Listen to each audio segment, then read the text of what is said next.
This is the Unregistered podcast, and I'm Thaddeus Russell.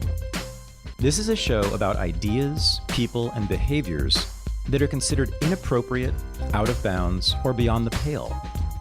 The things you're not supposed to talk about if you're a school teacher, a college professor, a businessman, a politician, a parent, a neighbor, or even a podcast host.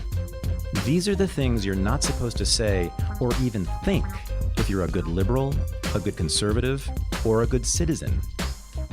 Each week, I'll interview a person who has something bad to say. They might be a journalist or a professor. They might be a porn star or a drug dealer.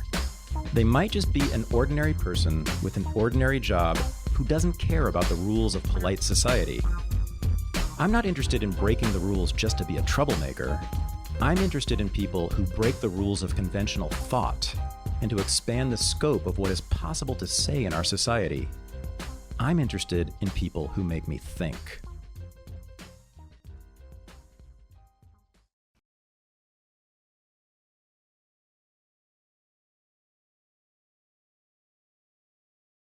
I've never identified as a libertarian, and I probably never will. This is my interview with Walter Block. I am joined from New Orleans, Louisiana, by Walter Block, someone I have known about and read and heard about for many years. It started when I became interested in libertarianism, which was not that long ago. I'm sort of unusual. I'm a very old guy to come to libertarianism. And I'm not a libertarian. I still don't identify as one, and I have some reservations about libertarianism, and I would like to explore some of those issues in this interview. But I've read you, I guess, for about 6 or 7 years, and when I began doing my own work, many people immediately compared my work, Renegade History of the United States, to your classic work, Defending the Undefendable, which is a libertarian classic published originally in 1976. Turns out they're not at all similar, the two works, although I don't disagree with anything that you say, but we come at these issues of defending the so-called immoral in society just in different ways, and we will get into that.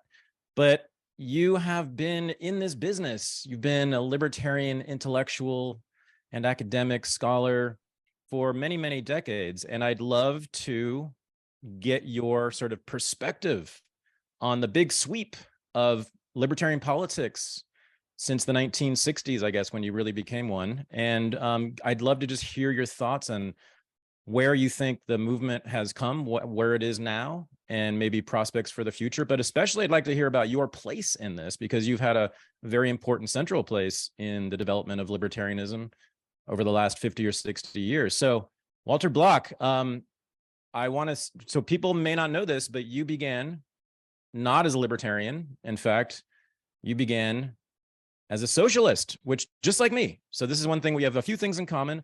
I'm also a Columbia PhD. I'm only a quarter Jewish, so we're not quite there with you, but and I lived in Brooklyn for a long time, but I wasn't from there. And I originally was a socialist, and I mean a real full-on socialist. My parents were Marxists. They were Trotskyists, to be specific. And in fact, a lot of their comrades lived in your neighborhood in Brooklyn when you were growing up, right? So let's talk about that first. It was a long time ago, but I know you've talked about this, and I have some questions that I'm not sure you've actually answered about that in other public events you've done on this. But what neighborhood were you born into? Well, before I answer that question, you say you're not a libertarian. Yeah. And yet, and if I could put in the yet in parentheses, my view is that if you want to get into heaven, you have to be a libertarian. So you're in the right place, because if I can convert you, you can get into heaven. Otherwise, you're in trouble. Okay. Yeah. Well, thank God, because I'm getting up in age too, and I'm starting to worry about the afterlife. And it's interesting, but you're an atheist, so I'm a little confused. But is there a special libertarian heaven that doesn't have a God in it, or? I'm just kidding. Well, in a way, Walter. I really mean this. I would love for you to convince me by the end of this interview to fully identify as a libertarian and take it all on. Well, So I'll try my best. Let's do that. So yeah, so like try to, identify with the poor ex-socialist, guy over here, which you can relate to, right? And try to like walk him to the promised land. Yes, I'll do my best. Right. And I'm honored to have the privilege of trying to convert you. Well, I was brought up around Eastern Parkway and Lincoln Place, which is sort of a Hasidic area now, and it was then too, but it was then it was much more Catholics. And I'm Jewish, and I was beat up by the Catholic boys, as befits, I don't know, Jewish Catholic relations in the 40s. And then my family moved to Kings Highway and Nostrand Avenue, that area. And now it was half Jewish and half Italian, and we got along pretty well. And then I went to high school at James Madison High School, and I was a buddy with Bernie Sanders, who is a socialist. And he and I were sort of buddies. We were on the same track team together for 4 years, and we overlapped 1 year at Brooklyn College. And my views were roughly the same as his. He was much more political then. I was just sort of a socialist. I was more interested in girls and sports. He was interested in girls and sports and politics. I wasn't that interested, but it was sort of the Weltanschauung, the aura of the neighborhood. Everyone was a socialist. I was a socialist. I didn't care about it. And then the next episode in my life was I was at Brooklyn College, and Ayn Rand came to speak. And I came to boo and hiss her. And now in those days, you didn't cancel anyone. It was a polite booing and hissing, no more canceling. And after her lecture, there was an announcement that the Ayn Rand Studies Club, or whatever it was called, I forget, that was roughly the name of it, was inviting everyone to come, even if you disagree, to have lunch with her. And I came because I wanted to convert her to socialism. And I came, and there was this long table, maybe 50 people on a side, and she was sitting at the head of it. And her cronies were all around her: Nathaniel Brannon, Leonard Peikoff, Alan Greenspan. And I was relegated to the other end of the table. So I turned to my neighbor and I said, socialism is the way to go. Capitalism is evil. And he said, well, I don't really know all that much about it, but the people who do are at the other end of the table. So I went and I stuck my head between Ayn's and Nathan's, and I said, there's a socialist here who wants to debate someone. I was maybe 20 years old, Brandon maybe 35, Rand 50, give or take. And they said, well, who is it? I said, me. Now, Brandon was very nice. He said, look, there's no room at this end of the table, but I'll come to the other end of the table and talk to you under two conditions. One, you don't let this conversation lapse. After one shot, we continue this until we settle it, and I'll make the same promise of you that we continue until I convert you. Secondly, you have to read two books that I'll recommend. Okay. Well, I talked to him and I read the two books, Atlas Shrugged and Economics in One Lesson by Henry Hazlitt. I went to his house and Ayn's house 4 or 5 times, and I was converted. I was a libertarian, not an anarcho-capitalist yet. That took place a little later, but I was converted. I was I didn't really understand. I was interested in philosophy of objectivism or epistemology, metaphysics, just the economics. And they were fans of Ludwig von Mises, and they liked Henry Hazlitt. So I was a free market person. The problem with them is they're very cultish. You ask a nice question of Ayn Rand, you'll get a nice answer. The nice question would be on page 42 of Atlas, you said this, could you elaborate? Fine, she would talk about it. But if you said on page 42 of Atlas, you said this, but elsewhere in your writing, you said that, and I see a contradiction, she would kick you out of the meeting, which is preposterous. So I was sort of a little schizophrenic, approach avoidance. They were the only libertarians I knew, or the only free market people I knew. So I would go there to their meetings, and then I'd get disgusted and leave for a few months, and then I'd come back because I didn't know anyone else. Finally, Larry Moss, I was now at Columbia getting my PhD in economics. What's your degree from Columbia? History. History. Okay. So I was getting my PhD in economics, and Larry Moss was in my class, and he said, "You got to meet this guy, Murray Rothbard. He's an anarchist." I said, "Anarchist? I don't want to meet an anarchist. They're crazy," because I was Randian enough to reject that. And finally, he and his roommate, Jerry Wallows, ganged up on me, and they said, "You must meet Murray." And I met Murray, and in about 10 minutes, Murray converted me to anarchism. He used Henry Hazlitt against me. He kept saying, "Well, you see why we should privatize the post office, competition, better product, lower price. Well, why can't that work for police or courts or whatever?" And the light bulb went over my head, and I was an anarcho-capitalist. It took me a year or two to get to be an Austrian, because the big stumbling block was the, what do they call it? The synthetic a priori statement. I was sort of a, what do you call it? Logical positivist. Logical positivists believe that either a statement is necessarily true, but then it's a tautology. Like bachelors or unmarried men. You don't have to test that. Bachelors or unmarried men. Or it was an empirical statement, like it's raining outside, and you look outside and you make an empirical test. There can be no such thing as a necessary truth, which is not a tautology, namely a synthetic a priori statement. And I just couldn't get that. An example is, you have a nice shirt, you bought it for $30. I deduce necessarily that at the time you bought it, you valued that shirt more than $30. Otherwise, you wouldn't have bought it. This is necessarily true. And you don't have to test this. I mean, if you understand the English language, it was true. Now, it might not be the shirt. It might be that the woman who was selling the shirt was very pretty and you wanted to get a date with her. Who knows why you bought the shirt, but there was something about that shirt that you valued it more than 30. Otherwise, you wouldn't have bought it. And the guy who sold it to you valued it at less. So mutual trade, voluntary trade is mutually beneficial, is a synthetic a priori. And it took me a year or two to get that through my thick head, that there could be something necessarily true and yet not a tautology. Right. So I became an Austrian, and I hooked up with the Mises Institute, which was sort of Murray Rothbard's living room, Lou Rockwell's direction, made into an institute. And I have had a checkered career. I taught at Baruch College. I taught at Rutgers. I taught at Stony Brook, State University of Stony Brook. I taught at, what is it called in Massachusetts? Holy Cross, and University of Central Arkansas. I never got tenure anywhere. I have a big mouth, and I don't shut up, and I challenge my colleagues to a debate. And I kicked their butt, and they don't much like it, and I didn't get tenure. But I finally got tenure coming in to Loyola University around 2000 or 2001, and I've been there ever since.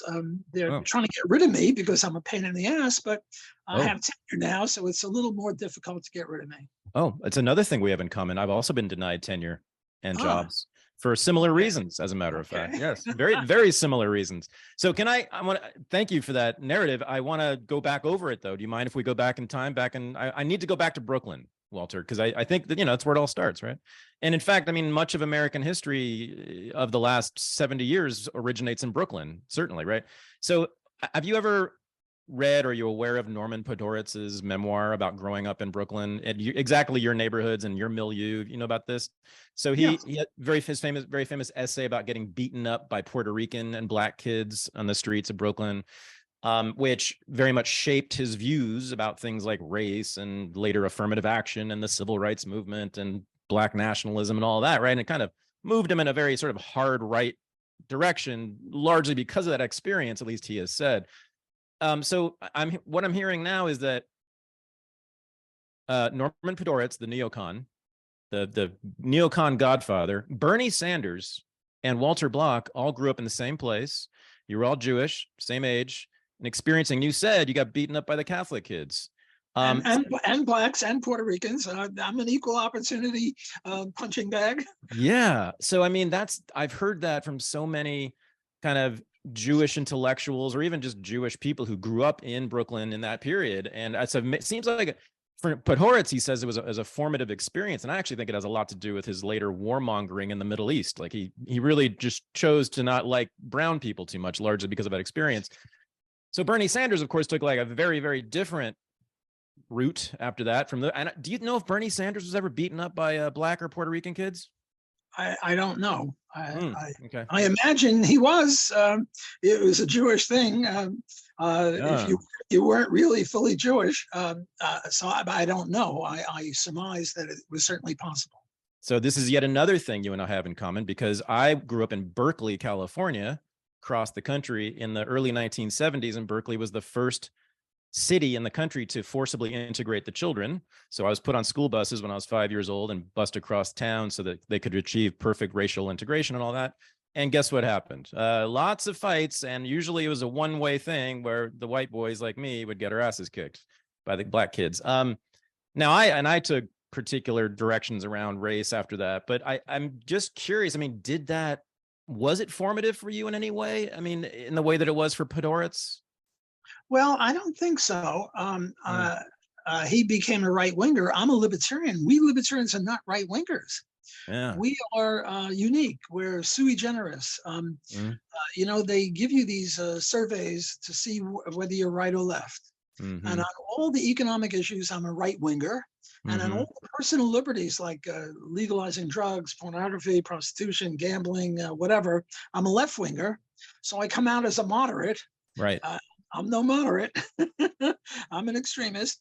So I reject the left-right spectrum, but I'm certainly not a right winger like Podhoretz, who would be a neocon. I'm a libertarian. Now, obviously, I don't like being beaten up, and I was beaten up by certain groups and not by other groups. No Orientals ever beat me up, so I have must be unconsciously I have a different view. But I think my antipathy toward these people is because of their higher crime rate, not because I was personally beaten up by them. But right now there are certain demographics that have a higher crime rate, and a lower IQ. And they talk about, well, we got to fix the gap, the intellectual gap. Nobody talks about fixing the basketball gap. They're way better than us in basketball, and nobody talks about fixing that gap. And I think that that gap is at least partially biological, and I think the other is at least partially biological. I support Charles Murray and Richard Herrnstein's book, The Bell Curve, where they say it's between 40 and 80% biology and the remainder environment. But I don't think this is based on my childhood experiences. I think it's just based on intellectual evidence. On science. On science. Now, just because I believe in the synthetic a priori, I don't believe in the synthetic a priori for everything. There are empirical issues. This is an empirical issue, and I think the evidence is clear that there are these distinctions, and the idea that you can close the intellectual gap is just as likely as in closing the basketball gap. Right. Now you do it. You said, I think you said, I have antipathy toward these people. What did you mean by that? Well, they beat me up when I was a kid, so I would naturally have antipathy toward them. But I think that my analysis of what's going on now is not based on what happened to me as a kid. I hope I've overcome that, and that my present views are based not on that, but based on evidence. But I mean, the antipathy to these people, you're referring just to the kids who beat you up, or do you mean to the social group they belong to? Oh, the social group they belong to. I mean, they commit more crimes than others. As an adult, I've been mugged several times. Wow. Carjacked once, and every last time it's been with a certain ethnic group, not another ethnic group. Oh, wow. But again, I'm hoping that wouldn't sway me, because that would be, what's the word? Not really good evidence. That would be, just my experience. But I'm looking at the overall crime rates, and I draw certain conclusions from that. And do you think there's a biological determinism going on here that determines the high crime rates among African Americans? Partially, yeah. I'm Okay. with Charles Murray and Richard Herrnstein and many, many other people. Now, this Wow. is not exactly politically correct. No, Uh, no, uh, to say the least. In fact, I think I can hear the cops knocking on my door right now, Walter. We got to stop this interview. Uh-oh, we're in trouble. But, to say that you support the bell curve, and I think the bell curve has got a lot of good evidence in it, and there are many other studies like that. So I think that it's reasonable to make these conclusions. How did you? I used to drink a lot of coffee, but then it started producing negative effects. My body produced too much cortisol, I felt overly anxious, and I even developed an irregular heartbeat. But then I found out about Magic Mind, a delicious shot of liquid that contains several powerful nootropics and adaptogens that improve my energy, focus, and mood while reducing my stress. Magic Mind is now a central part of my morning routine. It helps me stay focused with just the right energy level, with no spike in cortisol and no heart racing. Magic Mind contains matcha from Japan, which boosts energy and contains 130 times the antioxidants of regular green tea, ashwagandha from India, which supports the reduction of stress and anxiety, lion's mane and cordyceps from British Columbia, which increase endurance and reduce inflammation, as well as vitamins B and D3, which support cognitive performance and boost the immune system. Go to magicmind.co/unregistered and use my discount code unregistered20 to get 40% off your first subscription or 20% off your first one-time purchase. My 40% off code only lasts for 10 days though, so hurry. Again, go to magicmind.co/unregistered and use my discount code unregistered20. Thank you. How did you feel about this? So what year are we talking about? When were you in high school? 55 to 59. Okay, late 50s. And so right at the beginning of the civil rights movement, you're coming of age right then. What did you think of it at the time? Well, from 55 to 59, I was a lefty, so I would be supporting the civil rights. I became a Randian or an objectivist in around 64. So when I became a Randian, a semi-libertarian, I mean, she hates libertarians. She calls us hippies of the right, but she's a libertarian, even though she doesn't want to call herself that. And when I became that, I believed in free association. Nobody should be compelled to associate with anyone against their will. The big problem with rape is that the woman is forced to associate with a rapist and she doesn't want to. The big problem with slavery is that the innocent slave is compelled to associate with a slave master and he doesn't want to. Well, the Civil Rights Act of 64 compelled people to associate with other people against their will. Namely, what was that store that wouldn't serve blacks? I forget the name of the store. I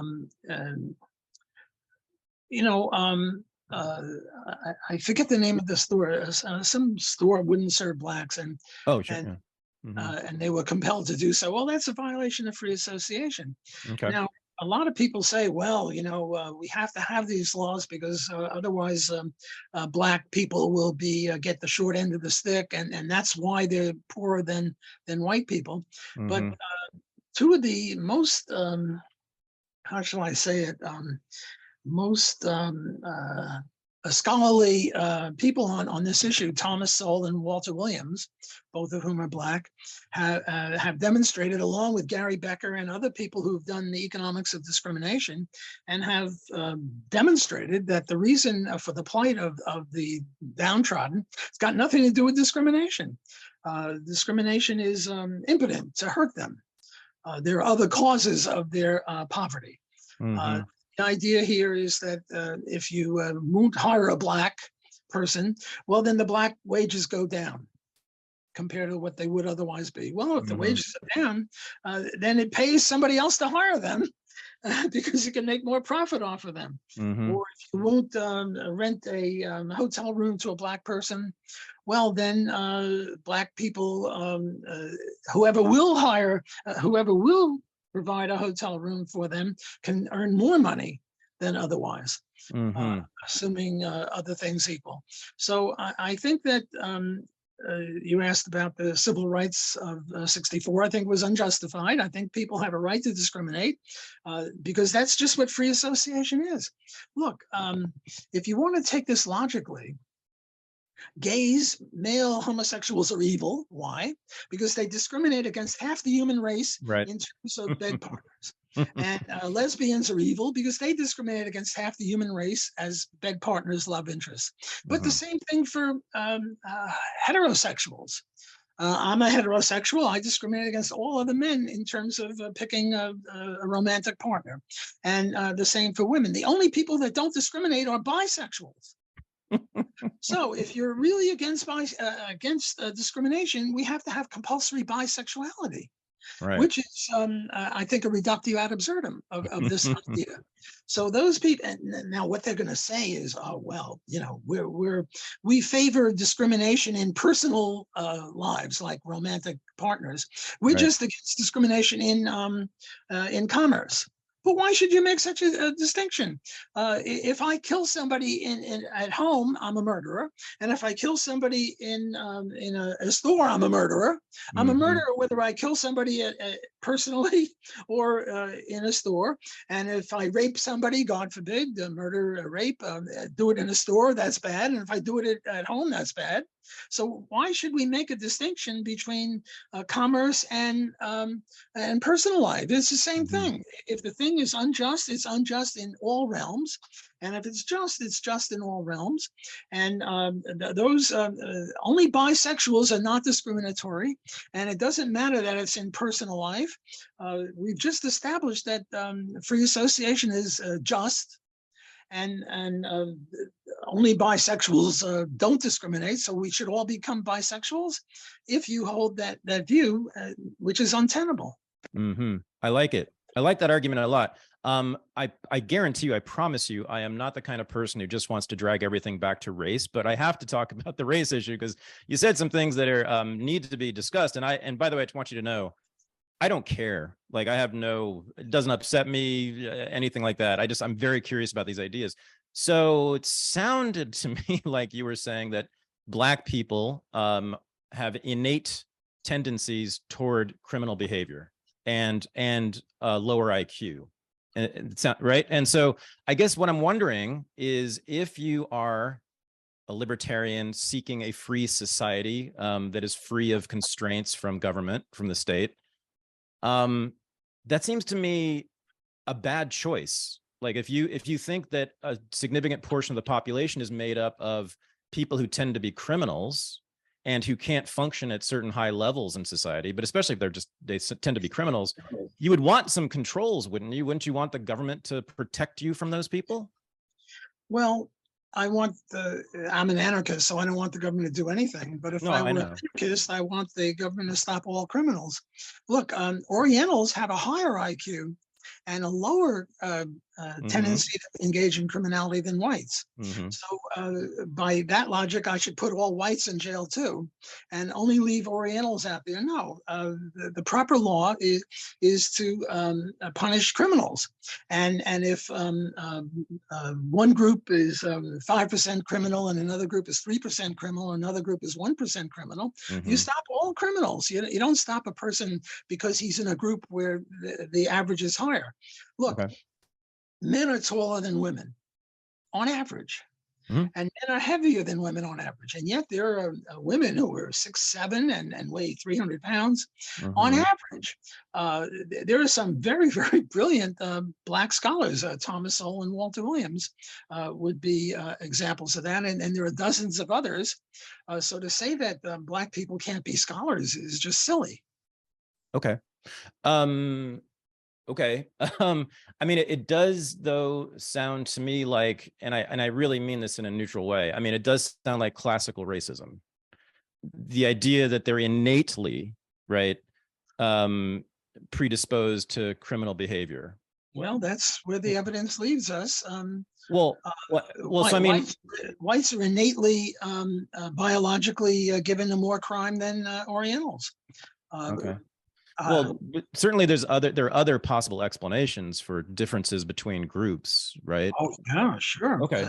According to Charles Murray, it's just a small, well, between 40 and 80% is biology, is what he says. Okay. And I'm not an expert in this, but I am saying that this is exactly the Charles Murray view. Look, the question is it true or not? And that's what scholarship should ask. Sure. Not whether it's politically correct or whether it's Yes. viable or whether it'll insult people or not.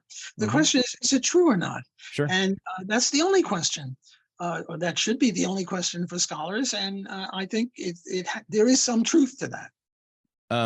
Okay. I'll leave that there for now. But actually, this topic will return because of some controversies you've had in recent years. So your parents, I'm curious about your parents and their politics, their worldview. I mean, this is where you started. What were they like? Who were they? Well, my parents were Rosh Hashanah Jews, which means that on Rosh Hashanah, they become Jewish, and otherwise they don't keep kosher. And I was bar mitzvahed, but then I sort of became an atheist when around age 15, I read David Hume, essays concerning natural religion, and I became an atheist. Politically, they were sort of moderates.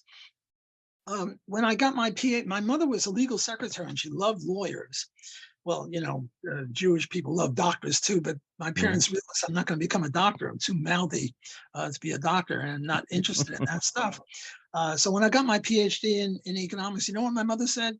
Now will you go to law school? There's a Jewish mother for you. Yep. What were their politics? Sort of middle of moderates. They weren't extreme in any way. They weren't that interested in it. Okay, they weren't interested in it. Do you have an explanation for why you became so interested in politics? It was all Ayn Rand's fault. Oh, but you were political before you met her, though, weren't you? Well, not really. I was just sort of vaguely, it was in the air, and, I wasn't that interested in it, but, everyone in Brooklyn was a socialist, and I didn't think much about it. So I just sort of adopted the attitude of most people. Okay. And when you were running around with Bernie, what was he like? And what did you talk about? Well, mostly girls and sports. I have to tell you my Bernie Sanders joke. Yes. My Bernie Sanders joke is Bernie Sanders doesn't run away from much of anything. He didn't run away from socialism, even before socialism became as popular as it is now, mainly, or to a great degree, because of his own efforts. He doesn't run away from ex-cons voting, and not only ex-cons, but people even in jail. He favors them to vote.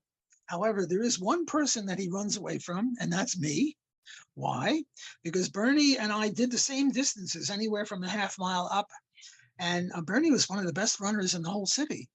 His time for the mile was, I don't know, in the 4:30s. I never broke 5. My best time was 5:05. Wow. And we'd start off at the same starting line, and then Bernie would run away from me. So Bernie runs away from me and runs away from very little else. Does he run away from his past with you? Is he willing to talk to you? Well, every 5 years or every 10 years, we send each other a note saying, how are you doing? And we agree that we disagree on political issues. I did invite Ron Paul to speak at Loyola, and I told Bernie that if ever he comes to New Orleans and doesn't let me host him at Loyola, I'll be very unhappy with him. So I think that if his travels bring him to New Orleans, he will allow me to host him, not to attack him, not to ambush him, just to be the host, because I like to have my students see all kinds of views. And I told him that I'd get him a big audience, and not only Loyola students, but next door Tulane has 20,000 students, so we'd get him a big audience. So we're sort of vaguely friendly. He's not a good communicator with me, but I think that there's a possibility that in the future I will be able to host his visit at Loyola. Okay. And so back to the 60s. So you're a Randian for a minute, and then you discover Murray Rothbard, and then you become a full Rothbardian. Did you say by 64? Maybe 65 with Murray, 64 with Ayn Rand. Okay. Maybe so you're 66 with and Murray. for the few people watching who don't know this, I mean, Murray Rothbard is, I mean, how would you in one sentence describe his importance? I mean, he's the godfather of American libertarianism, isn't he? Yeah, I would just say Mr. Libertarian. Yeah. So, you were hanging out with the two most important people in the history of libertarianism in this country, I would say, right? Now, so there you are. Wait, I have to brag. Yeah. I once shook the hand of Ludwig von Mises. Wow. And I never washed the hand since. It's a little dirty, but if you shake my hand, you channel Mises. And I once beat Hayek in chess. My way of doing that, I say, look over there. And I grab the guy's queen, and then I beat him. So I've been associated with Mises and Hayek and Rothbard and Ayn Rand and pretty much every other leader of the libertarian movement, I would imagine, or the Austrian movement. Your credentials are impeccable, I should say. So now, but I'm thinking about this, I'm thinking you got this guy in New York City. He's grew up there. He's Upper West Side, Columbia, after being in Brooklyn, in the 1960s, when it seemed like everybody's on the left. And certainly Jewish people in New York are sort of famously on the left at that time. Jewish intellectuals, overwhelmingly. Still. And still, yes, exactly. And so what was that like? What was it like to be A, in New York, and B, at Columbia as a full-blown libertarian in the 1960s? Well, Gary Becker was my dissertation advisor and my main professor at Columbia. He wasn't really as rabid a libertarian as I was, but he was libertarian. And, Bill Landis, after Gary went to the University of Chicago, took over as my mentor. So it was okay. There was no problem. There was a lot of protests at Columbia at that time, and I was just trying to finish my dissertation. And get the PhD, which is not an easy task, but I somehow managed to get through while no one was looking. I snuck by. So it was. And there were a lot of libertarians in New York. It's true that the overwhelming number of people was lefties, but there were plenty of Randians around and plenty of libertarians around. I ran for a political office in 1969. For the New York State Assembly. My motto was disassemble the assembly. I didn't win. I like it. But I've been a member of the Libertarian Party since 69. The National Party started in 71, but the New York State had a party in 69, and I was involved with that. So, we had our own little community, and we didn't really we weren't really troubled by the fact that the vast majority of people were like the New York Times or, lefties like that. I've heard stories about Murray Rothbard's apartment during this time. Was it on the Upper West Side? Yeah. What I've heard, did you hang out there? Did you spend time in his apartment? Oh, yes. The big problem I had with Murray was stomach cramps. Why stomach cramps? Because he would have you laughing for hour after hour after hour. By the way, I wanted to say something about the black thing. Yeah. One of my great accomplishments is that I'm the co-author of Walter Williams, who is a black person. And I must have co-authors with other black people, I don't know, maybe a dozen others. And when you're co-author with somebody in a scholarly journal, that means you work intimately with them. You become friends with them. Now, they say, well, to say that some of my best friends are black is no excuse. You're a racist. But I think it's a pretty good excuse or a pretty good defense against the charge. Look, just because I believe that on average men are taller than women doesn't mean that there are, as I said, some women taller than men. There are some black people whose minds are exquisite. Right. And I've had black students, and I treat them just like anyone else, and I co-author articles with them. So I think that the charge of racism is bruited about easily because of my views, but my actions are such that if I were really a racist, I wouldn't want to have anything to do with any black people. But I as I say, I must have at least a dozen black co-authors, many of them former students of mine, right? And also on this reparations for slavery. Yeah. I have a long paper trail on reparations for blacks for slavery, favoring this. Wow. Not that I believe that every white person owes every black person anything, because many white people who came, like Jews mainly, came after the War of 1861. And also there were black slave owners. Yeah. But apart from that, I favor reparations to blacks for slavery, which is pretty much the opposite of the usual racist view that blacks don't deserve any reparations whatsoever. And I've attacked people, David Horowitz, who was another neocon, ex-socialist, Jewish, who takes the view that no blacks deserve any reparations. And I've got 2 or 3 papers attacking him. And I've even been in a debate with him on this. So that would be the other side of the black-white issue for me. Wow. You're also on the opposite side of most libertarians I'm aware of, right? Most libertarians oppose reparations, don't they? Yeah, well, they're wrong. Just because you're a libertarian doesn't mean you're right on every issue. Can you lay this on me, lay the argument on me about why reparations? Well, suppose your grandfather, my grandfather stole a ring from your grandfather. Okay. And then my grandfather gave this stolen ring to my father and gave it to me. And let's stipulate that had my grandfather not stolen the ring of your grandfather would have given it to your father, who would have given it to you. Now the question comes, I'm now wearing this ring.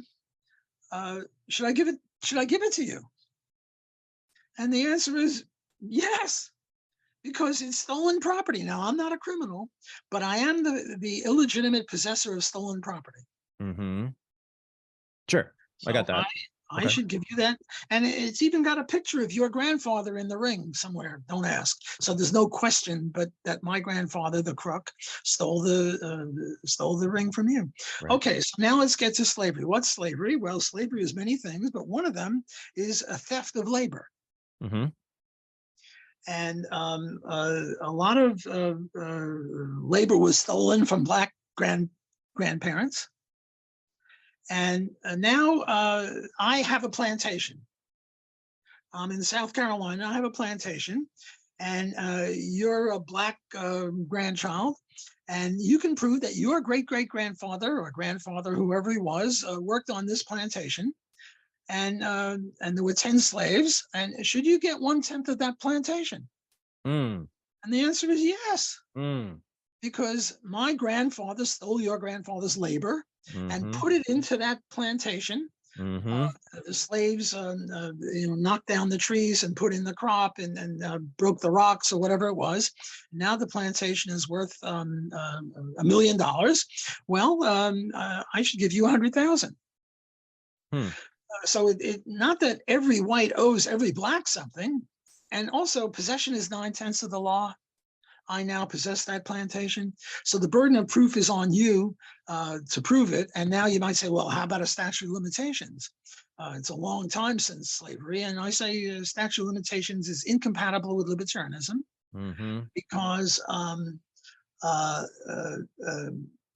first of all, because it's unjust. If you can prove from 5,000 years ago that my grandfather stole something from your grandfather 5,000 years ago, now it's harder to prove. There is a natural statute of limitations, namely the further back you go in history, the harder it is to prove anything. There was no language, whatever. But if you can prove it, well, then I should give you the reparations. So I favor reparations. From whites to blacks mainly, but then again, there might have been a black slave owner, and now there's a black grandchild, and the black slave owner's grandchild now has the plantation. Well, there should be reparations intra-black, namely from one black to another black. It's not a matter of color; it's a matter of justice. Yeah. So I favor reparations, and those libertarians who oppose it are just acting incompatibly with the laws of property rights. Property rights. Yeah. Property rights means that if I steal something from you, at the very least, I should give it back. I should pay more. But then again, I'm not the thief. I'm just the illicit holder of stolen property. Like I didn't know, and now you prove that your great grandfather had the watch or the ring or the land or whatever it is. So that would be the argument. Wow. So one thing that's so impressive to me is that your ideas about race have no bearing whatsoever on your basic arguments about economics and politics and justice, I guess, in this case, right? I mean, obviously, no racist would ever propose what you're proposing here, and certainly wouldn't make the argument the way that you are making it. I mean, you're very principled, aren't you? Yeah. I'm following following libertarian law. Yeah, exactly. As I learned it from Murray Rothbard. Exactly. And I take it wherever it takes me. Yeah. The reason that I became attracted to libertarians and libertarianism about 10 years ago, I guess, was that I'm a lifelong anti-war guy. Just hate war, and I think that's the most important thing in politics, and I wish everybody made that their top priority. They don't, of course. But anyway, and libertarians, I found out, were just the best on this, the most consistent, the most principled. And overall, you're wincing. It looks like you ate a lemon. We're not anti-war. Okay. We're anti-unjust war. Oh. We favor just war. The War of 1776, when the 13 colonies had a war with England. I've heard of it. We were just. We had a right to secede because secession is part of free association. Okay. Look, if Texas wants to secede right now and the Washington, D.C. says no, and Texas secedes and there's a war, well, Texas is in the right. So we're not anti-war, we're anti-unjust war. Well, how about this? Maybe a finer point on it. Anti-imperialist? Is that? Well, that's just another way of saying anti-unjust war. Yeah, imperialists are always in the wrong. Look, when India wanted to secede from England under Gandhi, they were justified. And the English imperialists were in the wrong. Yeah, I mean, that's who I am too. I shouldn't have said anti-war. I'm an anti-imperialist, not an anti-war. I'm all for certain war, for sure. Wars of defense, right? Right, precisely. And wars for self-determination. Yes, certainly. Yeah. So you are, to take you back to your history again, so you are in New York City, you're at Columbia in 1968, 69, when all the anti-war protests are blowing up. The Vietnam War, right? Vietnam War, yeah. And the students take over. There's a student strike at Columbia, very famous. But the Vietnam War is happening, and I'm curious what you were thinking about it at the time. Well, I was pro-Vietnam. The U.S. was the imperialist. There was 10,000 miles away. What the hell was the U.S. doing there? What was France doing there before? I mean, this nonsense. Well, let's fight them over there, not in Brooklyn or whatever. It's just nonsense. It was just the U.S. had no business being there. The U.S. has 800 military bases in foreign countries, and they call it defense. You go to a basketball game, and when the other team's got the ball, the home team yells defense. They know what defense and offense are, and they're different. But somehow the neocons, who are the warmongers of both parties, right now the Ukraine thing is a Democrat war, and the Democrats have unjust wars as well. So I think the proper libertarian view would be to oppose the U.S. participation in the Vietnam War, bring the troops home, and stop the fighting, because it's an unjust war. What business did we have over there? Okay, so you were from the beginning. Muhammad Ali once said, "No Vietnamese ever called me the N-word." That's right. A very famous statement, namely, he went to jail for that. Muhammad Ali, a hero of mine. A black hero of mine. That's right. There you go. Another black hero. I mean, wow, you got a lot of them. Yes. Another black hero who said, "No Vietnamese ever called me the N-word." Namely, I have no problem with them. Why am I going to go and shoot them? Right. It was the greatest line ever. I mean, one of the greatest political statements ever made. So let's get to your classic work, defending the undefendable. So I know that it came out of sort of very indirectly or accidentally, perhaps, out of your dissertation. You were writing a dissertation at Columbia. I guess, was this the late 60s? Yeah. Okay. And it was on a topic that's sort of important and interesting, but not interesting enough for you. And you chose to go in another direction. But you want to tell that story? Yeah. What happened was writing the dissertation was mainly an empirical econometric study, and I find that very boring. On what? On rent control. Rent control, right? It was on rent control, which I find fascinating. But doing econometrics, I find boring. But I had to do the econometrics in order to get the dissertation passed. So I would reward myself. If I did so many equations, I could take a whole day off and do whatever I wanted. So I would write something for the dissertation, and then I would take a whole day off to do whatever I wanted. And what I wanted to do was to write why blackmail should be legal. And then I would go back to the dissertation. Okay, hang on. Just let me pause you there. So were you an Austrian economist at this point? When did that come in? Oh, yeah. Murray got me around 1966, and now it's 69, 70. So I don't know enough about Austrian economics, but I thought that econometrics is not the kind of thing you guys do. No, that's not true. No, okay. not true at all. Austrians do econometrics on econometric issues. Oh. Look, if you want to find out if the price of bananas rises, and you want to find out, well, what's the elasticity, namely how many fewer bananas will be purchased? Well, there's no theory that we have that says it's 10% or 1% or 20%. If you want to do it, you have to do it statistically. Nothing wrong with that. Take minimum wage law. We know that if you raise the minimum wage law, or if you have a minimum wage, then anyone whose productivity is below the amount stipulated by the law will be unemployed. That we know.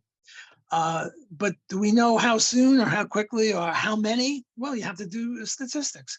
So you see, what the mainstream does is they want to test whether the minimum wage law is true or not. Namely, if you have a $10 an hour minimum wage and somebody's productivity is $5 an hour, will he get a job? And they think you have to test that. We think that that's a matter of synthetic a priori, necessarily true. So we don't object to econometrics, but we interpret it differently. Namely, you're illustrating the law, that's fine. We're not testing the law. Because suppose, let me get back to my dissertation. Yeah. My dissertation was on rent control, and my thesis, my hypothesis was that the more rent control a city had, the worse housing it would be. Right. Holding everything else constant, for example, the weather or the crime rate or how rich they are or anything like that. And usually I got good results. I got the right sign, more rent control, lousier housing. Every once in a while, I got the wrong sign. And every once in a rare while, the wrong sign was statistically significant. So what Gary Becker should have said, he was no Austrian. I was trying to convert him to Austrianism. I never succeeded. What he should have said is, I've got this young genius, I was young then, Block, who's going to overturn everything we know about rent control. But instead, what he said, what he really meant was, you moron, do it again until you get it right. But he was too polite. So he said, do it again until you get it right. So what's testing what? Were my crappy econometric equations testing the law of rent control, namely more rent control, lousier housing? No, I wasn't testing it. I was trying to illustrate it. And every once in a while, I failed to illustrate it, but I wasn't testing it. So the whole neoclassical idea that you can test law, or you bought that shirt for $30, with which we started. Can we test that? No, I mean, the whole idea of it's absolutely necessarily true.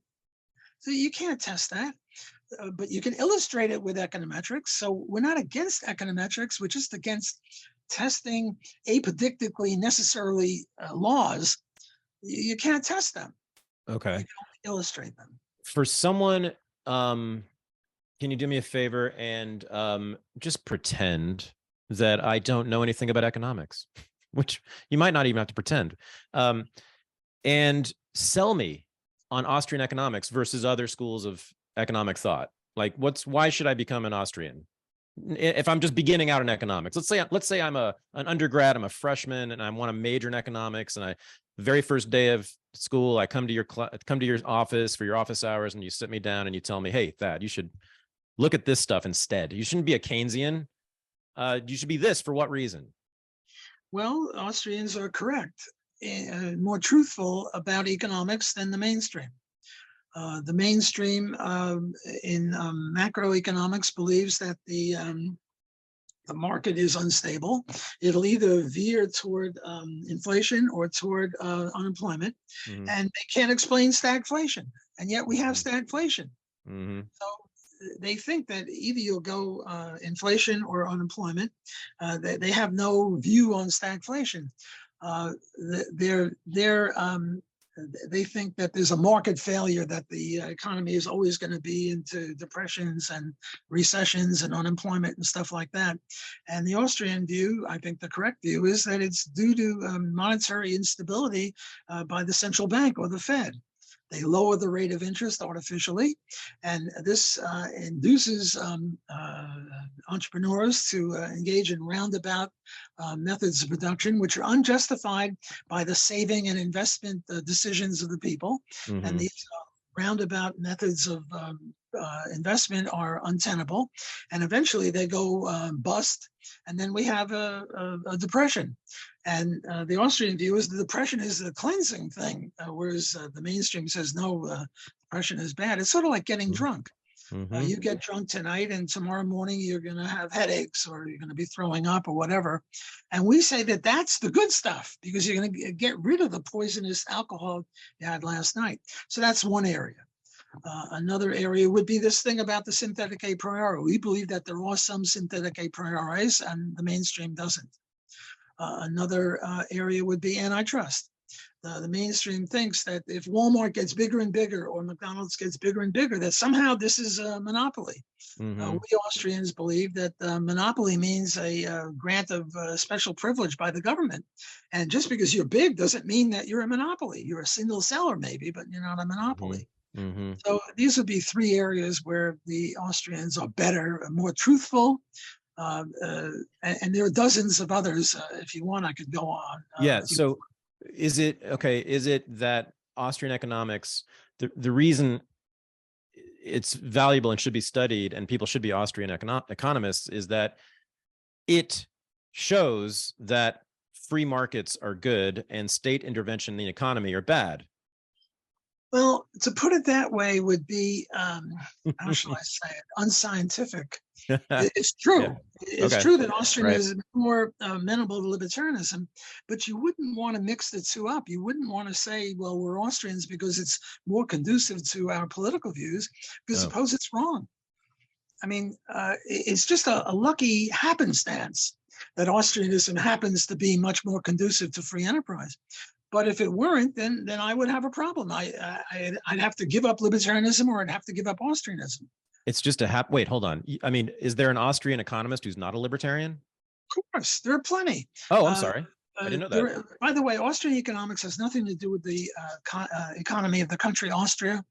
Right. It's just named that because the people who started it, Menger, Bombewerk, Mises, Hayek, all lived in Austria. It's similar to the Chicago School of Economics.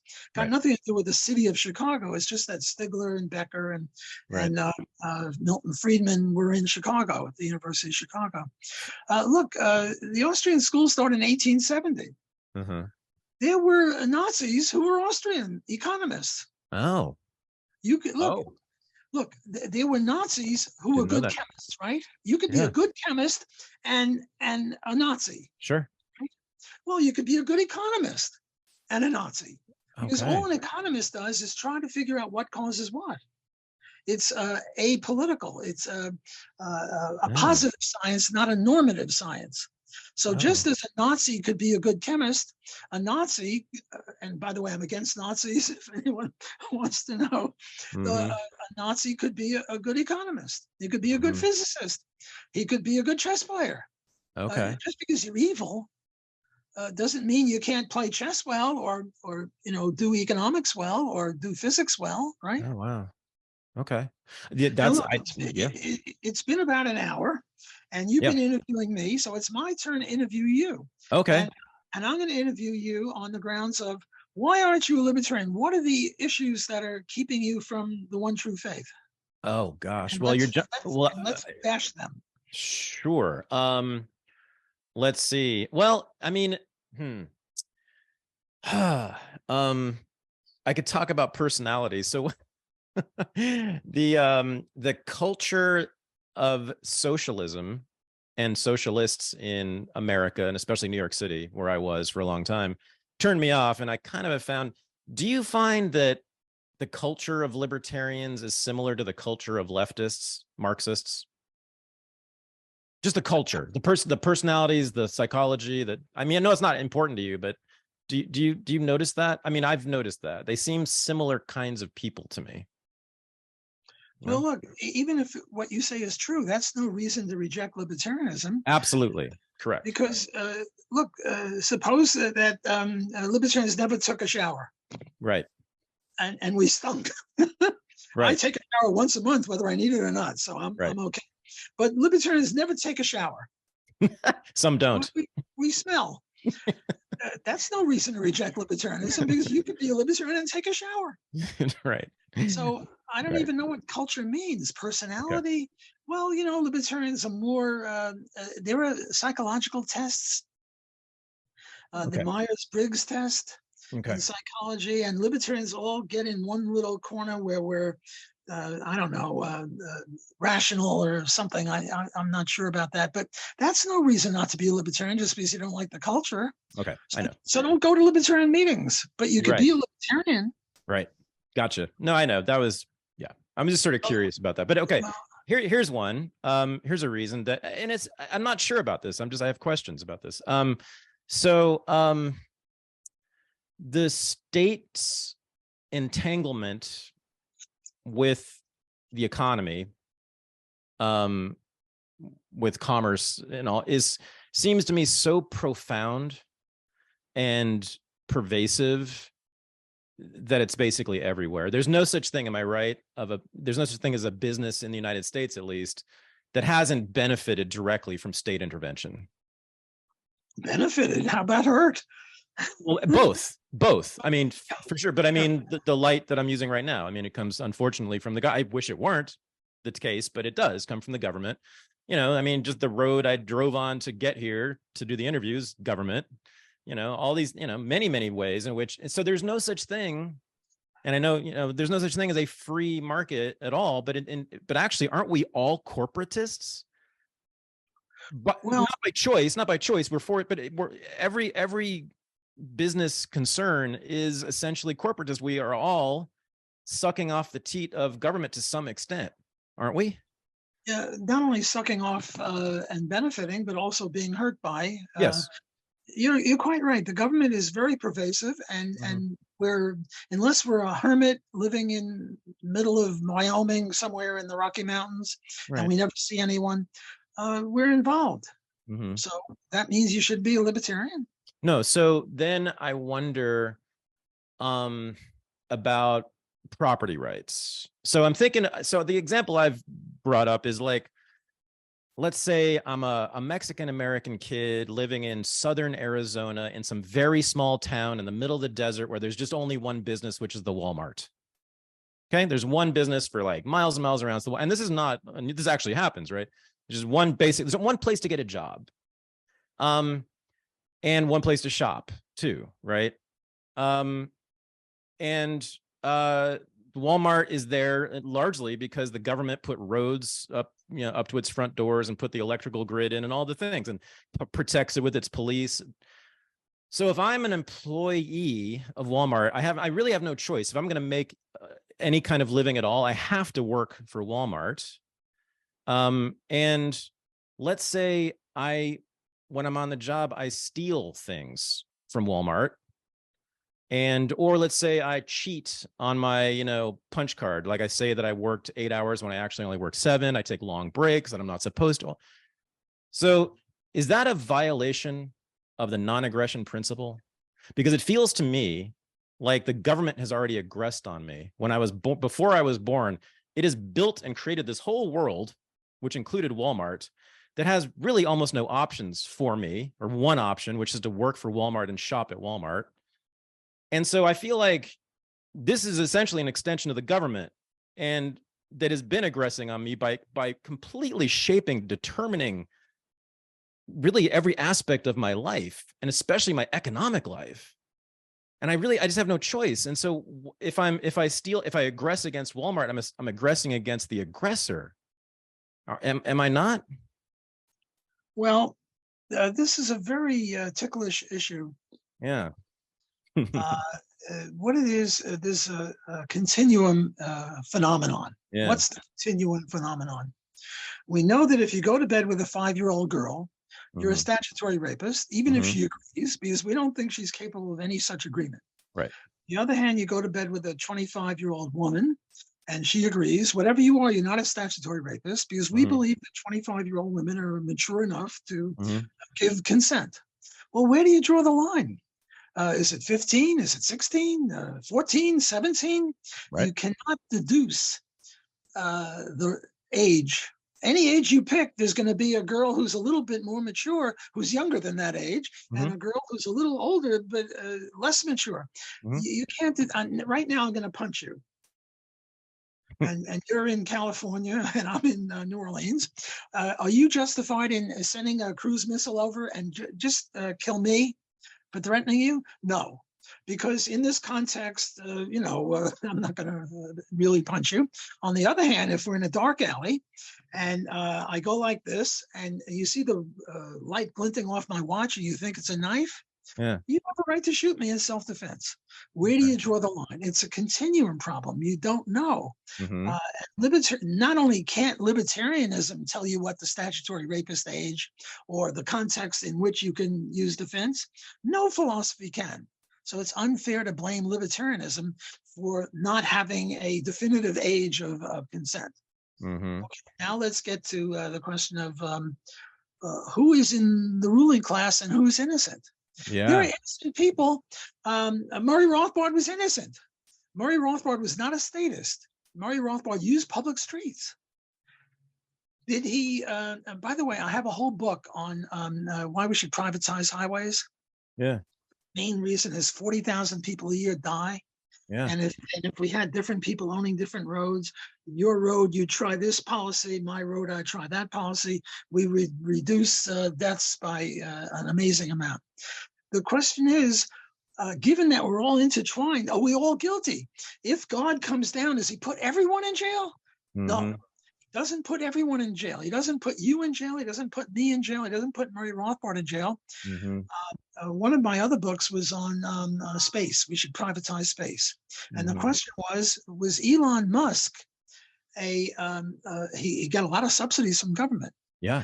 Was he part of the ruling class? You see, we libertarians have a ruling class theory. And a lot of people say, you can't have a ruling class theory. Ruling class is Marxist.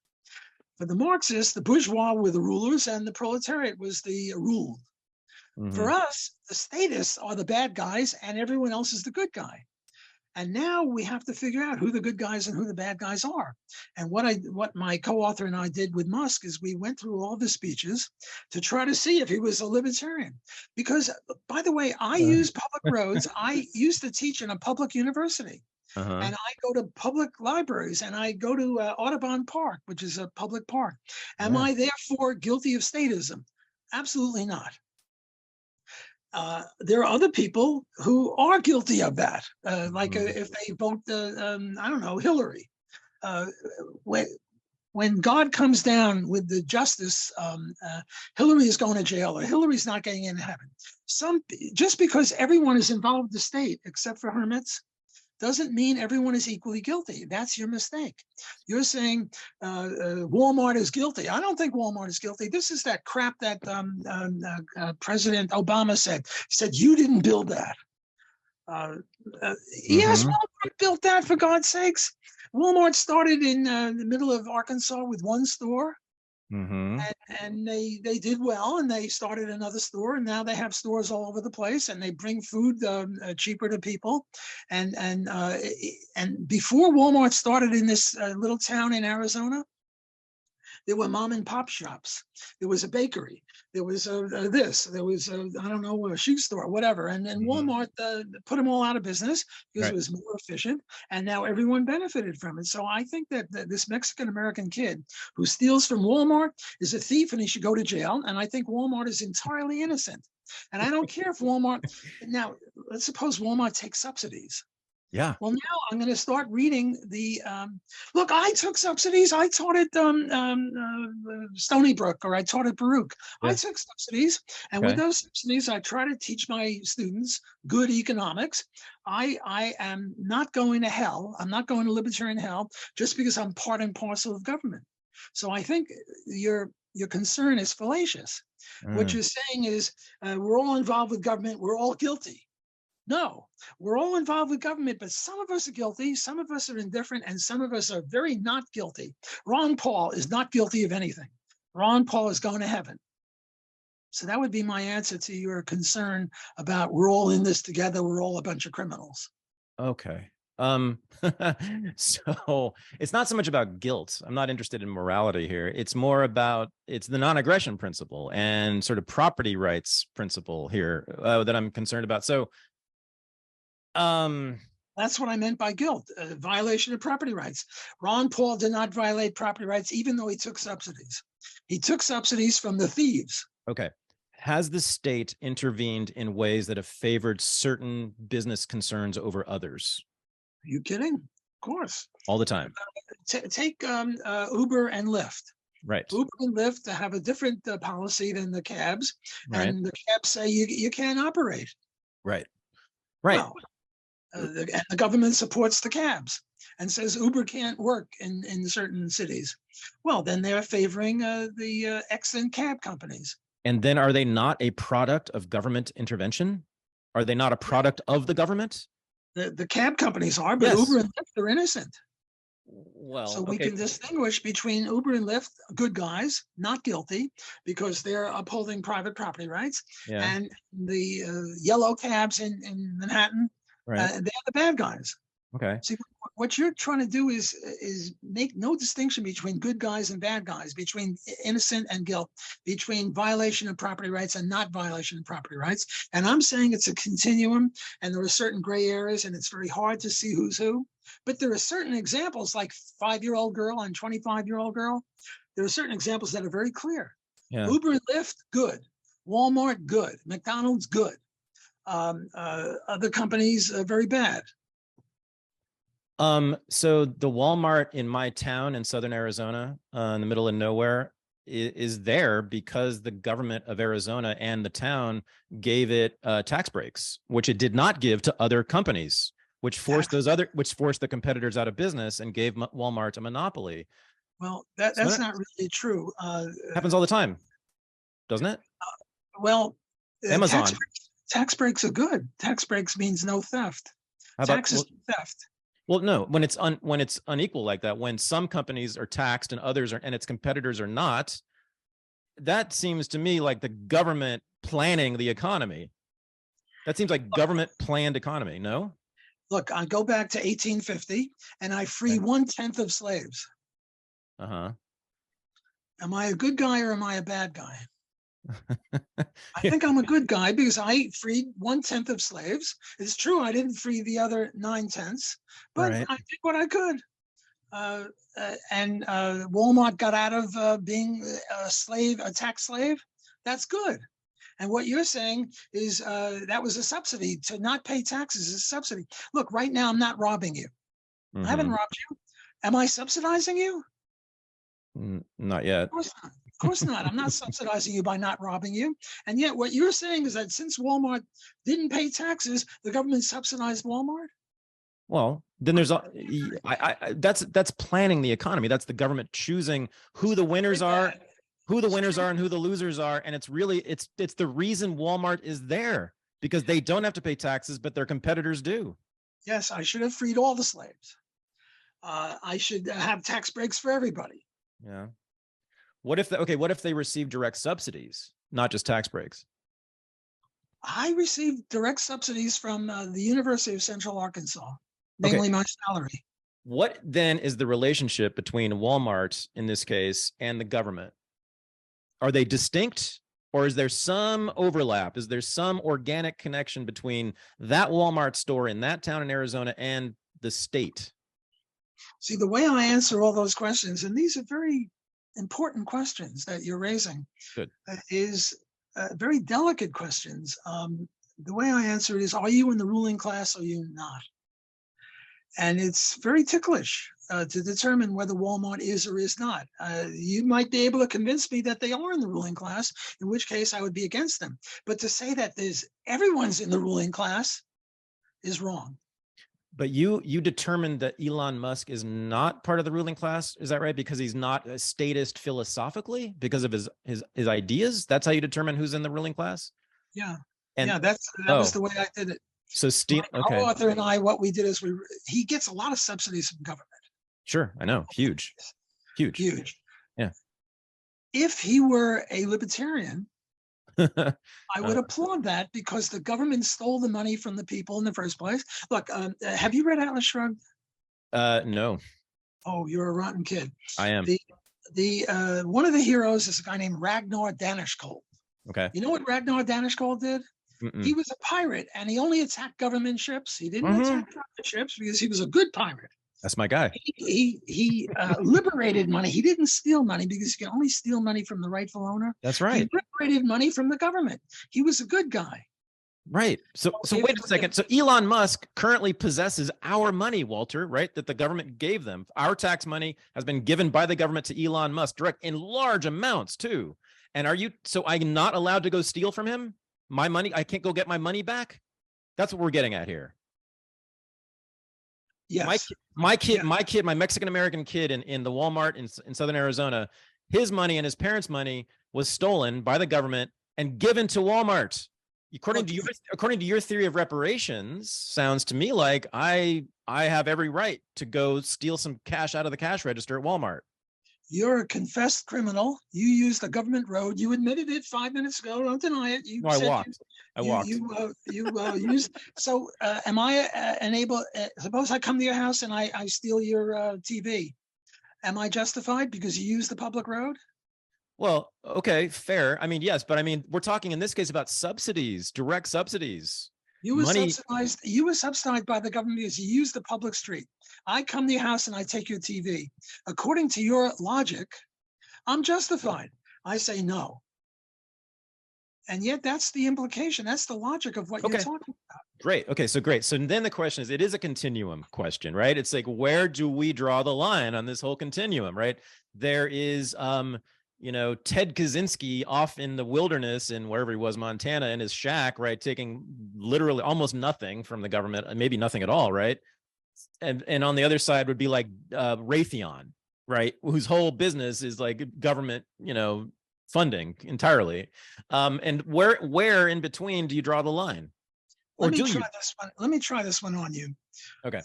The Soviet Union was very bad. And if you think that everyone is involved with the government in the US, even more so with the Soviet Union. Yeah, right. Okay. So now, when did the Soviet Union break up? 91, I think. 91. Mm-hmm. Okay. So I come there in 85 and I'm all powerful. Mm-hmm. And I'm going to look to see who I put in jail and who I don't put in jail. According to your logic, I put everyone in jail. Nonsense. I do not put everyone in jail. That's your mistake. No. I'm not talking about, I never said I don't want to put anybody in jail. I'm talking about getting my money back from Walmart, who stole it from me and my parents. Look, putting in jail means guilty, and taking money from people means that they're guilty. So what you're saying, in effect, I'm accusing you of I'm applying a reductio ad absurdum against your position. I'm saying that if I adhere to your position, I take money away from everybody in the Soviet Union, or I put them all in jail, or I accuse them all of violating private property rights. Okay. This is an untenable position. Surely there were some people in the Soviet Union who were very, very guilty, and there were other people who were totally innocent, even though they were all intermeshed in complicated ways. Right. Your logic is that they're all guilty, or they're all violating property rights, or they're all, no, they're not all guilty. And yet, now let's get back to the United States, who were also heavily involved with the government. Right. We're not all guilty. Some of us are innocent. Okay. So again, so many, not just Walmart, but many, and not just Raytheon, but many corporations have gone directly to, this, they're called lobbyists. They go directly to the government. They say, hey, will you please give us $10 billion to start to open this factory? And the government says, sure, here's the check. This has happened every day in American history, right? So in that case, and the government then takes our money, tax money from tax they stole from us, according to you, and gives the $10 billion to the corporation and gives them a monopoly also by doing so. I mean, that's the history of American business right there, first of all, right? I mean, all the way back to the robber barons in the 19th century, that's exactly how they operated, right? Those guys wouldn't have existed without that. How on earth can you justify that? I mean, on property rights or anything, I don't get it. Well, why can't I go steal from John Rockefeller and Elon Musk? They asked for my money. They asked for that stolen money. I asked for it too. I got a scholarship when I was in Brooklyn College. I got a scholarship, Regents Scholarship. I applied for it. Okay. You come to my house and steal my TV now, right? Perhaps. I'm waiting. I need to hear where the line is drawn. You can't draw a line, but because it's a continuing problem. Draw a line for statutory rape. Then how about the defense contractors who are clearly the children of the government, right? I mean, aren't they? I mean, there's basically a familial relationship between defense contractors and the government, isn't there? So do they have property rights, even though it's 100% stolen money? It's not the amount of money. It's what they're doing with the money. And I agree with you on the defense contractors. I'm disagreeing with you on McDonald's and Walmart because they use roads. Okay. And if that's true, then you have a right to take my TV and I have a right to take your TV. And we go back to the Soviet Union and everyone is guilty. Okay. So the reason that defense contractors should not have property rights is that they do bad things with the money, which is make war. Is that it? Yeah. Kill innocent Vietnamese. And yeah, okay. That would be it. But if Ron Paul applied for a $10 billion in order to feather his own nest, and he took money, your and my money, what we should do is go get our own money back. Don't take it from him. He is a hero. He relieved the government of its ill-gotten gains. It sounds like you depend on a person's as I said, ideology, their ideas to determine their, in your words, their guilt or innocence in this regard, right? Well, that's interesting. I don't know. Interesting. To a great degree. The other thing is, what do they do with it? Well, I know what Ron Paul does with it. He promotes liberty. So anti-statist libertarian corporate CEOs, they're cool, they're fine, and no one should steal from them. But if they're like Democratic Party donors and they're corporate CEOs, fuck them. Okay. Yeah. Look, that's where the logic takes us. And really? Not just Democrats, but Republicans too. Yeah, no, I know. Yeah, okay. All right. The whole kit and caboodle of it. Only libertarians are justified in taking money from the state. Okay. Well, that's not true because then they're the welfare queens. The welfare queens are apolitical, let's stipulate. And they just want money. Are you talking about the original welfare queens, or are you talking about like the military? I mean, you're talking about like not the military. Women on AFDC. You mean welfare? Okay. I wouldn't think it would be justified to take their televisions. Gotcha. And McDonald's and whatever. No. Nice. And there are companies, yes. And where do you draw the line is a very ticklish issue where you need a historian to say, well, are they doing bad things with it? What's their political philosophy? And if they're Ron Paul and they're using the money to promote liberty, don't grab Ron Paul's TV. Okay. Grab Nancy Pelosi's TV. Okay. Grab Bernie Sanders' TV. This was good. This is fun. This is fun. I've been wanting to have this argument with you for about 10 years. This is great. So are you done asking me questions, or can I go back to asking you questions? One more. Yes. What else is keeping you from libertarian heaven? What else makes you a libertarian? This is just more of a curiosity, and this is actually directly about you. This is many years ago. I was getting introduced to Rothbardian thought, and the question is always, well, how do we adjudicate conflict, right? Ultimately, without a government. And I read, it was you, I think, I know it was you, I think it was an article you wrote explaining Rothbard's view on courts, the sort of court system he has in mind, which is imaginary. I mean, it doesn't exist yet. It's what he's calling for, right? Or maybe, I'm just, lay it out, man. I want to know this. Private courts. Private courts, the private court system. So how is that? How are the private courts not a state? Well, among Orthodox Jews, there's this thing called the Bet Din. Betdin, Bet Din. Okay. 2 Orthodox Jews get into a hassle. I paid you the money. No, you didn't. You were supposed to give me 100 cows and 90 of them were sick, whatever the dispute is. Okay.